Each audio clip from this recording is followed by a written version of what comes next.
যারা ভিডিওটা দেখতেছেন, একটা স্বাভাবিক পরিবার যখন আসলে এরকম পরিস্থিতিতে পড়ে, দুইটা অপারেশন করার পরে, যেখানে জায়গা জমি বিক্রি করার পরে তারা সন্তানকে বাঁচানোর জন্য বিদেশে চিকিৎসার ব্যবস্থা করে, দেশে চিকিৎসা না থাকার কারণে, এবং অতঃপর দেখা যায় যে এক অপারেশন করার পরে কিছুদিন সুস্থ থাকার পরে আবার নিয়ে অপারেশন করানো দেশবাসীর সাহায্যে। তো দেশবাসীর সাহায্যে এখন পর্যন্ত জান্নাতুল মরিয়ম কতবার গেছে ভারতে? ভারত অলরেডি ও 4 বার গেছে। ভারতে 2 বার অপারেশন হয়েছে, 2 বার ওকে আমি ট্রিটমেন্টে নিয়ে গেছি। টোটালি 4 বার যাওয়া হয়েছে। এখানে এই যে 4টা স্টিকারও আছে। 4 বার এই যে আপনাদের 2 বার দেশবাসীর সাহায্যে 2 বার।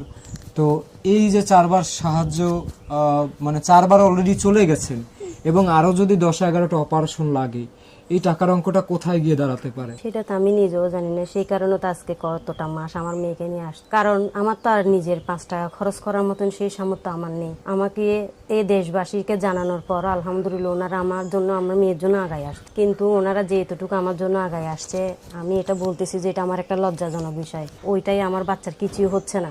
আচ্ছা, 2 অপারেশনে বাকি 2 অপারেশনে আপনার খরচ কম হলেও তো 15 লক্ষ টাকা চলে গেছে। এখন আবার 2 বার চেক আপের জন্য আপনি নিচ্ছেন। এখন যদি আরো যদি 10 থেকে 11টা অপারেশন লাগে, একটা টাকার অঙ্কের কথা আপনি পরে ধরেন, একটা বাচ্চার 2 বার অপারেশন করছে, 2 বারই আইসিইউতে ছিল। তো একটা ছোট্ট বাচ্চা 11 বার আইসিইউতে থাকা, তো মানে এটা ওর জীবনের সাথে আসলে একটা মানে কষ্ট দেওয়া, বাকি ওর জীবনের সাথে আসলে মানে একটা যুদ্ধের মধ্যে ওকে ফেলে